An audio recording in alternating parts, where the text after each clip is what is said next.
I want to tell you something I've never said out loud, not to my mother, not to my closest friend, not to the version of me that stares back in the mirror every morning pretending he has it together. I want to tell you something that broke me open, not like a wound, but like a window.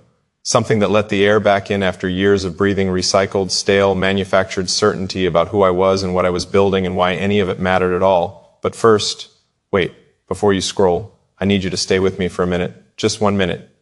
Because I think you already know the feeling I'm about to describe, and I think part of you has been waiting for someone to say it the way it actually felt, not the way it looks on a highlight reel, not the way it sounds in a conference room when everyone is nodding and taking notes and pretending they're not exhausted down to the marrow of their bones. Here it is. I was sitting in my car, engine off, parked in the driveway of a house I'd worked 11 years to afford. It was 11:47 at night, the lights inside were off, and I just sat there. I didn't go in, I didn't check my phone, I didn't replay the day or plan tomorrow. I just sat there in that dark, quiet car, and I felt something I hadn't felt in years, maybe ever. I felt completely, utterly, terrifyingly empty. Not tired, not burnt out, not the productive kind of exhausted that you wear like a badge. Empty. Like someone had reached inside my chest and pulled out everything I thought was real, and what remained was just this hollow, echoing chamber where a man was supposed to live. I built a lot. I want you to understand how much I built. Because this isn't a story about a man who gave up. This is a story about a man who gave everything to the wrong altar. I built a schedule so airtight that spontaneity felt like a security breach. I built a morning routine that started at 5 a.m., not because dawn moved me, but because I had read somewhere that winners claim the morning before the world wakes up. I built habits, systems, frameworks, protocols. I built a body that looked like discipline, and a calendar that looked like ambition, and a LinkedIn profile that looked like a life. I built financial projections and 5-year plans and contingency strategies for the contingency strategies. I built an image. God, I built an image. I knew exactly which version of myself to present in every room. The confident one in the boardroom, the humble one at family dinners, the composed one when everything was falling apart behind the scenes. I could read a room in 30 seconds and become exactly what that room needed. I thought that was intelligence. I thought that was strength. I didn't understand yet that it was survival. Old, frightened, childhood survival wearing a tailored jacket. I thought discipline was identity. I thought output was worth. I thought if I stopped producing, I would stop existing. Tell me something. And I mean this. Tell me honestly, when was the last time someone asked how you were doing and you actually told them? Not the edited version, not the fine, busy, but good version, the actual version. The version that lives below the surface, the one that only comes out at 2 in the morning when you can't sleep and the room is dark and the silence asks questions that your schedule doesn't have answers to. When did you last let someone really see you? Because I hadn't, not in years, maybe not ever. I had perfected the performance so thoroughly that I had forgotten it was a performance. I genuinely believed my own press release. I had curated myself so carefully that I lost access to the uncurated version, the raw, uncertain, tender version, the version that needed things, that felt things, that was sometimes just scared.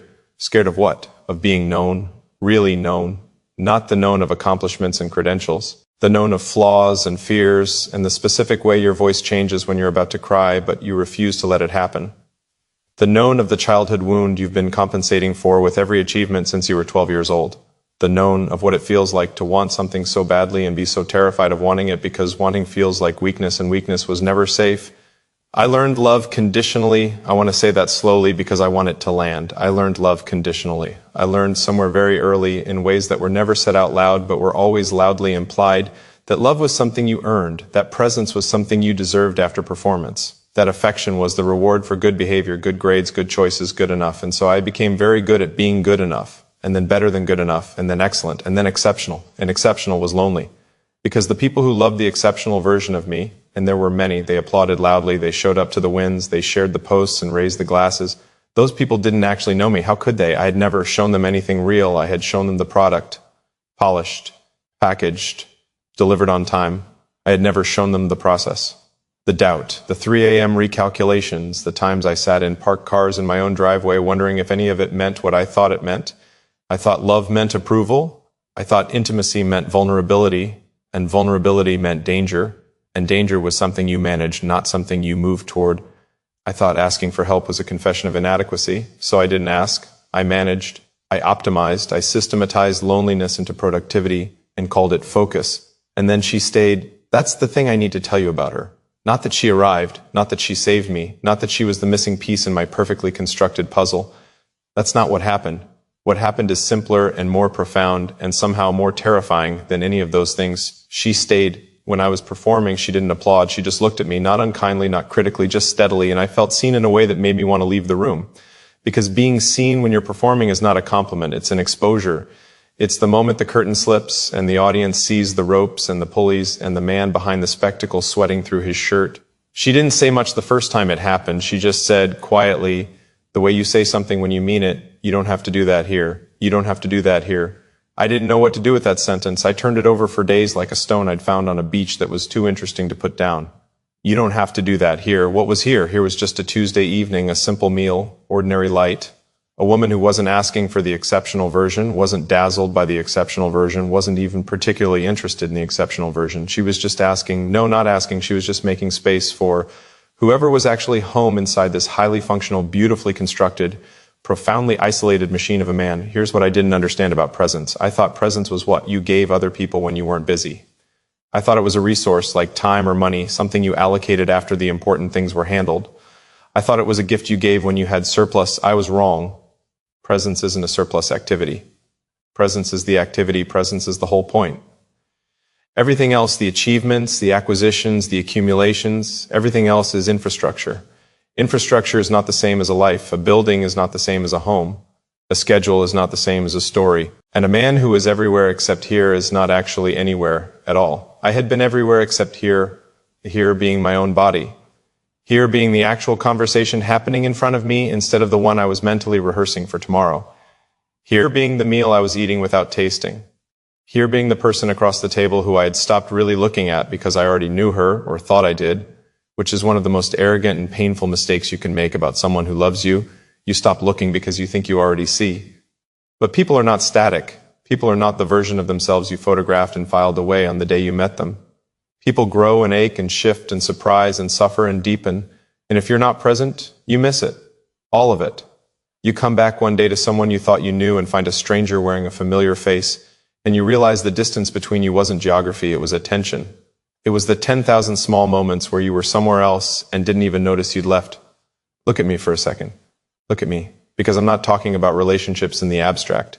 I'm talking about the specific, quiet, devastating experience of being present in someone's life only in body, of being there without being there, of taking up space in someone's story without actually participating in it. I was very good at being there without being there. I showed up. I was reliable. I didn't vanish or disappear or betray in any of the obvious ways. I was consistent, responsible, loyal in all the quantifiable categories, but I was absent in the ways that matter most. I was absent from the slow conversations that don't have a point. I was absent from the unscheduled, unpurposeful stretches of time that feel like nothing but are actually everything. I was absent from my own emotional interior, which meant I had nothing real to bring to hers. You cannot be intimate with someone from behind a wall, even if the wall is made of achievement, even if the wall is painted with good intentions, even if everyone outside can see the wall and calls it impressive and says, you must be very proud, it's still a wall. And she was on the other side of it, not pounding on it, not demanding entry, just sitting near it sometimes, occasionally pressing a hand flat against the surface, and I could feel the warmth of that hand, even through all that stone, and still not let her in, because letting her in meant letting her see the parts I hadn't forgiven myself for yet. Don't deny it. You know what I'm talking about. That specific, suffocating terror of being fully known, not liked, not admired, not respected, known, because you can control what people admire. You can engineer respect. You can manufacture like with enough consistency and competence, but you cannot manufacture being known. That only happens when you take the wall down brick by brick, choosing vulnerability over protection, even when, especially when, your whole nervous system is screaming that this is dangerous, that this will end badly, that the last time you were this open, something got in and hurt you, and you have been building walls ever since to make sure it never happens again. I know when my wall went up, I was 9 years old, and what happened is not dramatic by the world's standards. No catastrophe, no violence, just a quiet, ordinary, devastating withdrawal of warmth from the one person whose warmth I needed most. Withdrawn without explanation, withdrawn in a way that taught me, as all childhood lessons teach us, not through words, but through atmosphere, that love was conditional, that safety was provisional, that the correct response to need was to need less, perform more, become better, make yourself so undeniably excellent that no one would ever have a reason to withdraw again. I became undeniably excellent. And I never stopped being 9 years old. Here's what I learned about collapse.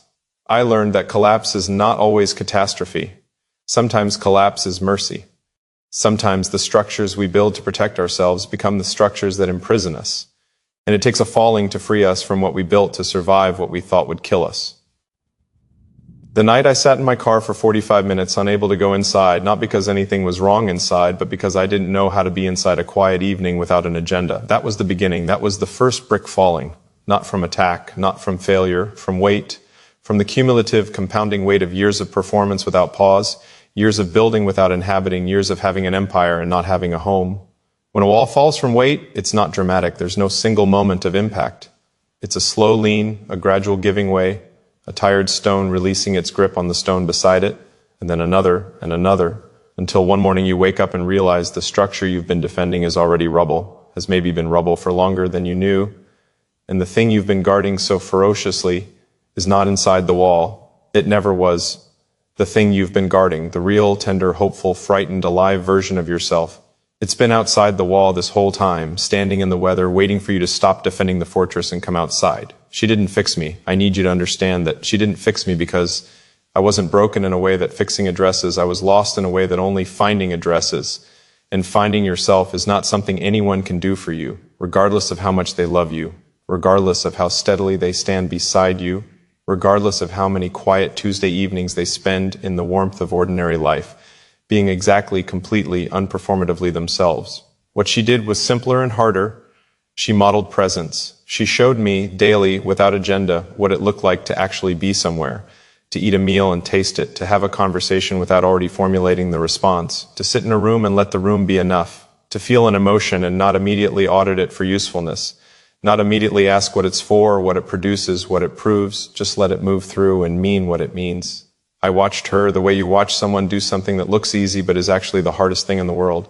I watched her and I started to want what she had, not her house, not her ease, not her talent, her availability to her own life. The way she seemed to inhabit herself so completely, so unapologetically, so without the constant internal negotiation between who you are and who you think you need to appear to be. I started small, because transformation is almost never the dramatic moment. Transformation is the 10,000 small moments after the dramatic moment, when the cameras are off and the music stops and you're standing in the kitchen at 7 a.m. making coffee, and you have a choice, check the phone or look out the window. And you look out the window. That's it. That's the revolution. That small, silent, daily choice to be here instead of there. I started putting my phone in another room at dinner, not because someone told me to, not because I read a study, because I had started to notice, for the first time, really notice, that the meal was happening, that the light was a particular quality at that hour, that the person across from me was saying something that mattered, that life was occurring in real time, and I was consistently choosing to be somewhere else. Instead, I started saying, I don't know. Those 3 words were almost physically difficult for the man I had been. The man I had been had answers. He was a resource, a repository, a solution architect. He did not say I don't know because I don't know felt like admission of incompleteness, and incompleteness felt like vulnerability, and vulnerability felt like we've covered this. But I started saying it. I don't know how I feel about that. I don't know if I'm okay right now. I don't know what I need. Just saying the words opened something. Just the act of honest uncertainty offered into the air without apology was terrifyingly liberating. I started asking for help, not for big things. I could ask for help with big things because big things had a return on investment. I was asking for help with small things, emotional things. Saying out loud, I'm struggling with this, not because I had a solution in mind, not because I expected her to fix it, just because saying it out loud is the first act of integration. You cannot address what you refuse to acknowledge. You cannot heal what you hide. Here's what I learned about identity. I had built an identity on performance so completely that I had confused the building with the builder. I thought I was my productivity. I thought I was my output. I thought I was what I produced and achieved and acquired and maintained and optimized. I thought if you subtracted the accomplishments, what remained would be nothing, a hollow, unworthy, unlovable nothing. I was wrong about that too.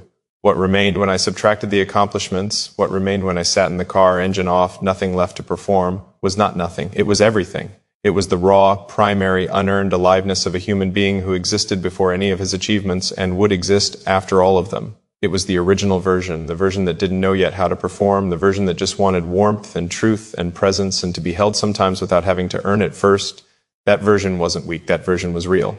And real, it turns out, is the prerequisite for everything else that actually matters. You can build an empire on performance. I did it. I watched it rise, watched it impress, watched people stand at its base and look up and say something about what I had accomplished. And I stood there receiving the acknowledgement and feeling the emptiness, because an empire you can't live in is just an expensive monument to your own avoidance. I didn't want a monument. I wanted a home. A home is different from an empire. An empire is about scale. A home is about warmth. An empire is built to impress.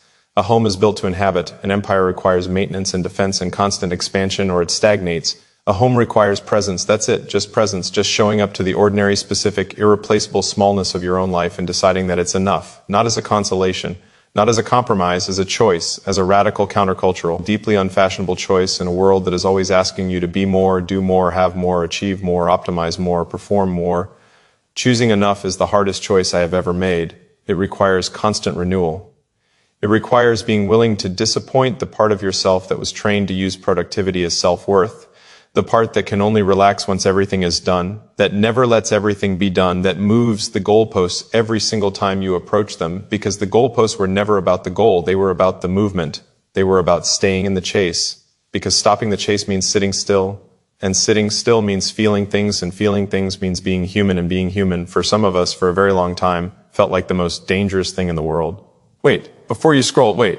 I know this is getting uncomfortable. I know you can feel it. I know that feeling, that specific sensation of a truth landing somewhere you didn't invite it, landing anyway because truth doesn't require an invitation. I know you might be thinking this doesn't apply to you, that your walls are justified, that your performance has good reasons behind it, that the trade-offs you've made are the right ones. I thought all of that too. And here's what I want to offer you, not as instruction, not as prescription, just as a question you can take with you and put down whenever you want to. What would it cost you to be known? Not liked, not respected, not admired, known. What is the price you would pay if one person in your life, one real, present, trustworthy person, saw the complete, unedited version of you and stayed anyway? Not because you performed for them, not because you earned it, not because you were exceptional, just because they see you and choose you, the real you, the 9-year-old underneath all the armor, the one who wanted warmth before he learned to manufacture it. What would it cost you? And what is it costing you right now, today, to keep refusing it? She asked me once, during one of those slow, unscheduled evenings that I was finally learning to inhabit instead of endure, she asked me what I wanted. Not from life, not from work, not from the future I was building. What did I want right now, in this room, in this moment? I didn't have an answer ready. For the first time in years, I genuinely did not have an answer ready. And instead of manufacturing one, instead of reaching into the performance and producing something that sounded authentic without actually being authentic, I sat with the silence. I let the silence be the answer for a moment. I let myself not know, and then slowly, like something surfacing from a very long depth, I said, I want to stop being so far away. I didn't elaborate. I didn't explain what I meant or frame it in terms of goals or context it appropriately or manage how it landed. I just said it. I want to stop being so far away. From what? From you, from this, from myself, from the life that's actually happening instead of the life I'm constructing somewhere just beyond the present moment. She nodded. That was it. She nodded and she reached across and she put her hand on top of mine and we sat there in the quiet, in the ordinary, in the completely unremarkable and utterly precious nowness of a Tuesday evening. And I felt something inside me, something I hadn't known was locked, hadn't known was waiting, hadn't known was slowly becoming stone. I felt it release, not break. Release. There is a difference. Breaking is damage. Releasing is return. Here's what I learned about rebuilding. You don't rebuild from shame. Shame is not a foundation. Shame is an acid. It eats the very thing it claims to be improving. You don't rebuild because you hate what you were. You rebuild because you can finally see what you want to become, and the vision is more compelling than the fear. You rebuild not on the rubble of your failures, but on the honest acknowledgement of your hungers, your real ones, not the ones you were told to have, not the ones that make impressive answers to the question of what drives you, your actual, private, unperformable hungers, the hunger for someone to know you, the hunger to put your phone down and be here, the hunger to say I was wrong and feel it leave instead of holding it in your body like a stone you carry everywhere, growing heavier with every step, the hunger to ask for help and have it mean you trust someone, not that you failed, the hunger to love and be loved in the full, complex, inconvenient dailiness of it, not in the highlights and the grand gestures and the moments that look good from the outside, but in the Tuesday evenings and the difficult conversations and the years of showing up, even when showing up is the most ordinary and the most difficult thing in the world. I started laying new bricks, not the bricks of productivity and performance, different bricks, smaller bricks, bricks that don't look impressive from the outside, but that make the interior livable. The brick of saying I love you before I've done anything to earn it today. The brick of sitting with discomfort instead of immediately solving it.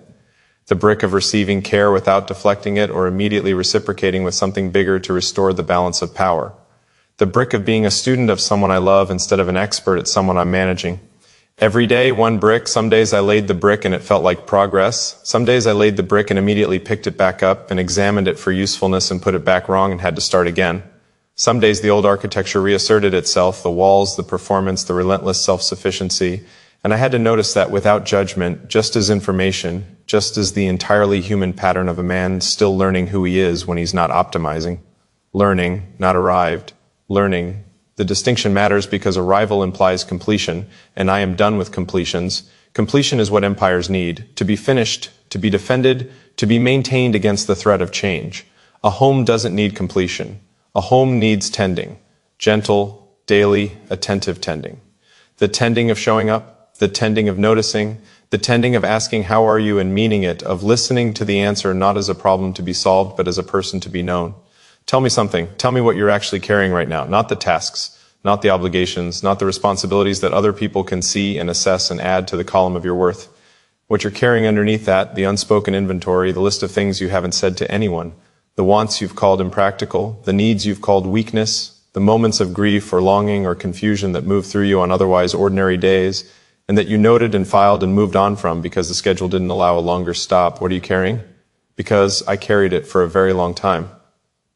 And here's what I learned about carrying. It doesn't get lighter. Unacknowledged weight never gets lighter. It gets structural. It becomes part of the architecture. It becomes so integrated into the way you move and the way you stand and the way you hold your face in public that you stop experiencing it as weight. You start experiencing it as self. This is who I am. This is my density. This is the cost of being this person, of having these ambitions, of building this life. No, that's the cost of carrying alone. That's the cost of the wall.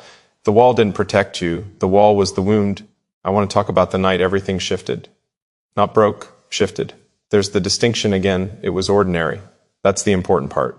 It was not a crisis, not a crossroads, not a cinematic moment. It was an ordinary evening. We were disagreeing about something small, the kind of thing that in my previous life I would have managed into resolution as quickly as possible, would have deployed my most persuasive logic and most reasonable tone and most generous concession to arrive at a tidy end to the discomfort. But I didn't do that. I stayed in it. I stayed in the discomfort of the disagreement without trying to resolve it. I stayed in the feeling of being misunderstood without immediately correcting the understanding.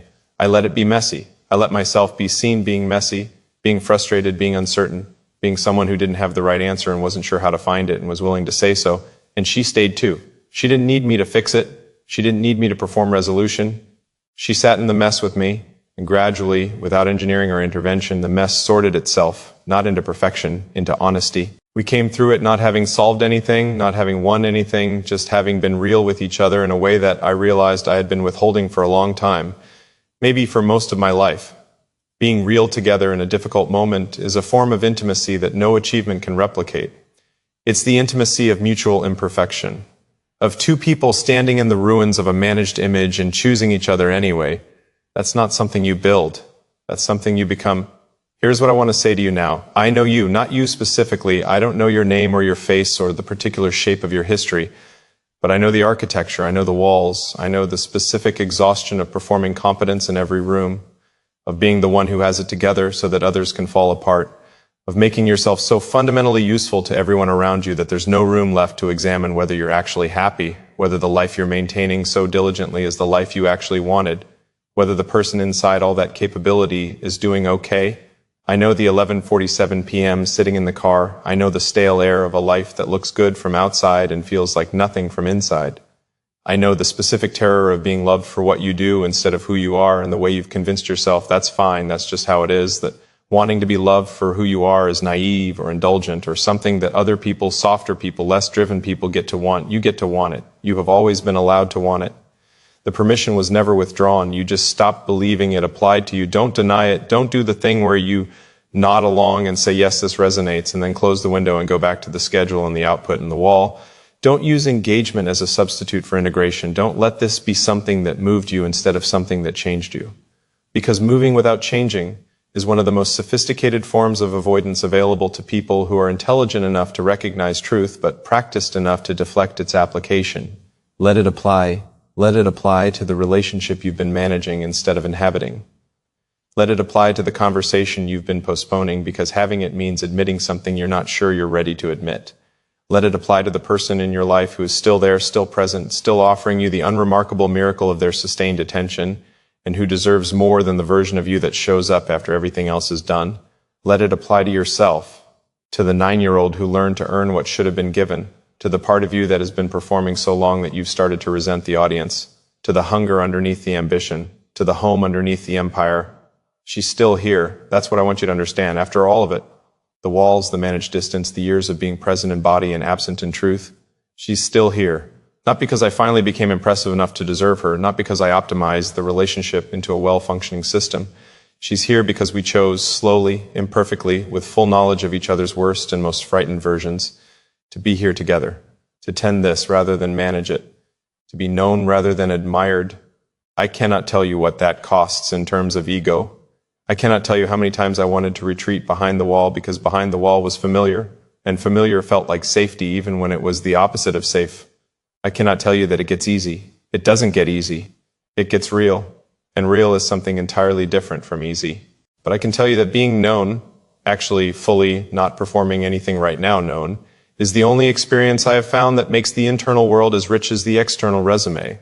It is the only thing that converts an empire into a home. It is the only practice I know that teaches you how to inhabit your own life instead of constructing it from the outside in. Here's what I learned about love. Love is not the feeling. Love is the practice. Love is the daily, undramatic, uninstagrammable practice of choosing presence over performance, of being more interested in what's real than what's impressive, of putting down the phone and picking up the conversation, of saying I'm scared when you're scared instead of saying I'm fine when you're falling, of receiving care without deflecting it into competence, of staying in the room when the room gets uncomfortable, when the conversation becomes the kind that costs you something, when being honest means admitting a thing that makes you smaller in the moment but more real in the long run.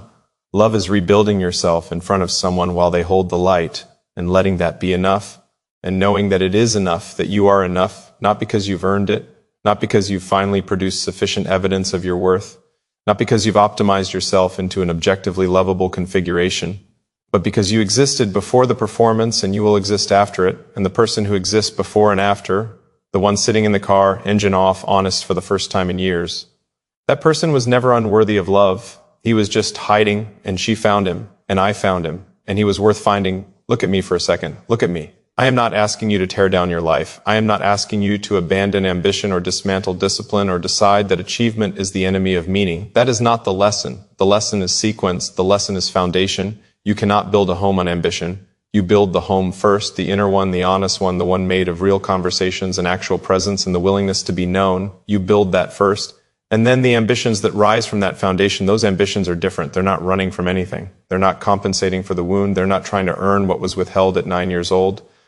They're building towards something, toward a life that feels like yours, toward a version of success that includes you, not the performing you, the actual you, toward mornings you don't dread because they're not just a race to more production, toward evenings that feel like a rival instead of survival, toward a person across a table who you actually look at today with today's eyes, and feel the full weight of how extraordinary it is that they're still here, still choosing you, still offering the ordinary daily miracle of their attention and their honesty and their willingness to stay. I want to end with this. The night I sat in my car, I eventually went inside. I turned the key, I opened the door, I walked into the dark, quiet house, and I found her in the kitchen, standing at the counter, not doing anything particularly important, just being there. And I stood in the doorway for a moment, and I looked at her, really looked the way I had forgotten how to look, the way you look when you've been away for a very long time and you finally come home. And she looked back, and everything I had built, the empire, the image, the wall, the impeccable distance, all of it in that moment felt like the long, expensive, necessary, merciful route to this, to being here, to being known, to being home. I walked across the room, and I sat down next to her, and I said, "I'm sorry I've been so far away." And she said, "I know. I'm glad you're back." And I was back. I am back. Still learning, still laying bricks, still some days reverting, still some days performing. Still occasionally retreating behind old stone and old patterns when new vulnerability feels like too much exposure. But I'm back. And if you are still watching, if you are still here, if something in this found you, if something in this landed where you were trying not to let anything land, then you already know. You know what you need to put down. You know who you've been hiding from. You know what the car in the driveway feels like. And you know, maybe for the first time in a long time, that the person worth finding is already there, already waiting, already complete, already worthy. He's been there the whole time. Go home.